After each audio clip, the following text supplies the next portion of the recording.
آج آیت اللہ صاحب کی اور ان کے خاندان کی شہادت نے یہ ثابت کر دیا ہے کہ 1400 سال کے بعد آج پھر ایک کربلا دوبارہ ریپیٹ ہوئی ہے جس میں تمام ان کے گھر کے افراد شہید ہو گئے۔ وہ چاہتے تو اپنے لیے اپنی حفاظت کا سامان کر سکتے تھے، لیکن اس نے اپنی قوم کو تنہا نہیں چھوڑا۔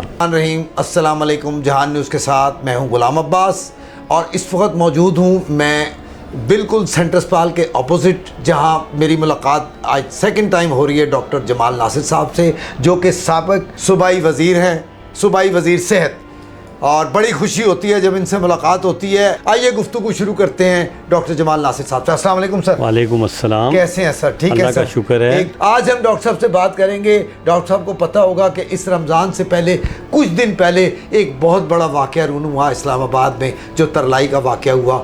کتنے لوگ جو نماز اور رکوع کی حالت میں تھے اس دنیا سے شہید ہو کر گئے۔ اس پر ڈاکٹر صاحب کچھ بتائیے گا۔ پہلی بات تو یہ ہے کہ دیکھیں، چاہے وہ مسلمان ہو اور چاہے کوئی غیر مسلم ہو، اس طرح سے جس کو بھی مارا جائے گا، ہم مسلمان تو شہید ہو جاتے ہیں نا، لیکن جب بھی کسی کو مارا جائے گا یہ ایک بہت بڑا جو ہے جرم ہے، اور اللہ تعالیٰ کے نزدیک یہ ناقابل معافی جرم ہے، کیونکہ جنگیں جو ہیں وہ عوام سے نہیں لڑی جاتی، جنگیں جنگ والوں سے لڑی جاتی ہیں، اور میں اس کی شدید مذمت کرتا ہوں۔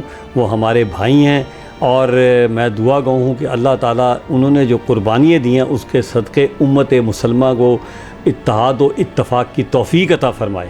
آمین آمین۔ ڈاکٹر صاحب، ایسے ہی جذبات اگر لوگوں کے ہو جائیں تو یہ ملک پاکستان شب و روز ترقی کرے گا۔ اچھا ڈاکٹر صاحب، اب ہم آتے ہیں، اس وقت ہم مکمل طور پہ حالت جنگ میں، رمضان کا مہینہ ہے، اور آپ کو پتہ ہے کہ جس طرح انڈیا نے پاکستان کے اوپر شب خون مار کے اٹیک کیا، اور پھر ناکو چنے ہم نے ان کو چنے چبوائے، جس پہ کہ ہماری بات ہوئی بھی تھی، اور اب اس وقت انہوں نے ایران کو ٹارگٹ کیا ہوا ہے۔ اس پر آپ کیا بولیں گے؟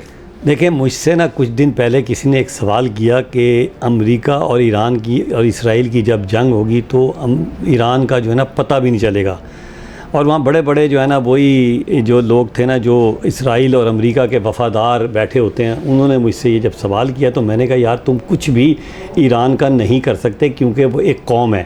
اور میں نے اس کا اندازہ ذاتی طور پہ اس لیے لگایا کہ ایک بار میں یزد یونیورسٹی ایران پڑھنے کے لیے گیا تھا، اور میرا خیال یہ تھا کہ جب میں گیا تو وہاں ایک لٹا پٹا ایران ہوگا، لیکن جب میں وہاں گیا تو میں نے وہ جو قومیت دیکھی جو ہزاروں سال پرانی ہے، ان کی تاریخ ہے، اور یہ تاریخیں جو ہیں وہ کچھ دنوں میں نہیں بنتی۔ ان لوگوں میں نے جذبہ دیکھا، محبت دیکھی، اتحاد دیکھا، اور آپ سب سے بڑی بات یہ دیکھیں کہ کربلا کے بعد آج پہلی باری پھر ایک کربلا کی کہانی ریپیٹ ہوئی ہے، جس میں آیت اللہ صاحب، ان کی بیگم، ان کا بیٹا، ان کی بیٹی، ان کی بہو اور ان کا نواسی، یعنی کہ پورے خاندان کی شہادت دی۔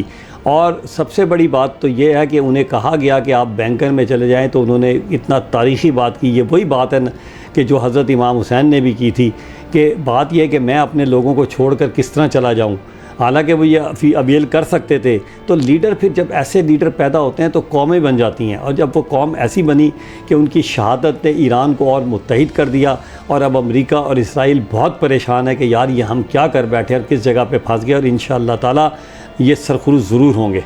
جی، میں آپ کی بات سے اتفاق کروں گا ڈاکٹر صاحب۔ بڑی خوبصورت بات کی شہید نے، ہمارے خامنائی صاحب نے، کہ انہوں نے شہادت کے ایک دن پہلے ایک بیانیہ دیا جس میں انہوں نے کہا کہ کسی وہم و گمان میں نہ رہیں، انشاءاللہ ہم عید کی نماز جو ہے کہاں پڑھیں گے، وہ آپ نے سنا ہوگا، تمام چینلز پہ آیا، تمام جو مکتب فکر کے لوگ ہیں پریشان ہو گئے کہ اتنے بڑے مطلب۔ اور غلام عباس صاحب، میں تھوڑی سی آپ کی بات کاٹ رہا ہوں، اس شہادت سے ایک بہت بڑا اسلامی امت کو پتہ کیا فائدہ ہوا ہے، کہ وہ جو ہمارے درمیان فرقہ پرستی تھی نا وہ ختم ہو گئی۔ ان کا خیال یہ تھا کہ ہم نا اس جنگ کو استعمال کر کے مسلمانوں کے جو مختلف فرقے، میں تو نام بھی نہیں لیتا، آپ دیکھیں بالکل بالکل، کہ وہ ان کو جو ہے نا تقویت ہوگی، لیکن اللہ نے کرنا کیا ہوا کہ ہر مکتب فکر میں علماء کرام نے نا آیت اللہ صاحب کو خراج عقیدت پیش کیا، ایران کی جو ہے اس کو جد و جہد کو انہوں نے خراج عقیدت کیا، اور اس کا فائدہ یہ ہوا کہ اب تمام مسلم امہ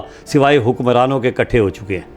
آپ کیا، آخری بات آپ سے یہ پوچھوں گا ڈاکٹر صاحب، آپ ایسے موقع پہ کہ جب کہ ہمارا اور افغانستان کا بھی کلیش چل رہا ہے، اور ادھر ایران اور آپ کو پتہ ہے کہ مختلف کنٹریز کے ساتھ اس وقت خالی نہ صرف اسرائیل، آپ کو پتہ ہے ڈائریکٹ اس میں انوالومنٹ کس کی ہے وہ تو آپ مجھ سے بہتر سمجھتے ہیں، پوری دنیا سمجھتی ہے، ایسے موقع پہ آپ کیا میسیج دینا چاہیں گے؟ دیکھیں اس میں موقع پہ میں اپنی حکومت کو یہ کہوں گا بڑے محتاط ہمیں پالیسی بنانے کی ضرورت ہے، کیونکہ ہم بھی اس وقت حالت جنگ میں ہیں۔ یہ نہ سمجھیں کہ ہم حالت جنگ میں نہیں، کیونکہ ہماری ایک طرف افغانستان سے جنگ چل رہی ہے اور وہ بھی جنگ ذرا جائز ہی ہے، اور کیونکہ انہوں نے جس طرح سے ہمارے اندر جو ہے دہشت گردی کی پھیلائی ہے اس کے خلاف ہمیں کچھ تو کرنا تھا۔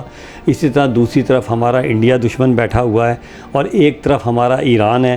ایران بھی ہمارا بھائی ملک ہے اور ہم کبھی بھی افورڈ نہیں کر سکتے۔ ایک بات یاد رکھیے گا، اگر ایران کمزور کیا گیا، ان کو ختم کرنے کی کوشش کی گئی تو اگلا ٹارگٹ صرف پاکستان کا ہوگا۔ اس لیے ہمیں بڑی احتیاط اور سمجھداری اور ہمیں اکٹھے ہو کے اتحاد کر کے چلنے کی ضرورت ہے۔ اللہ تعالیٰ میرا اور آپ کا حامی و ناصر ہو۔ الہی شکریہ جی، بہت شکریہ۔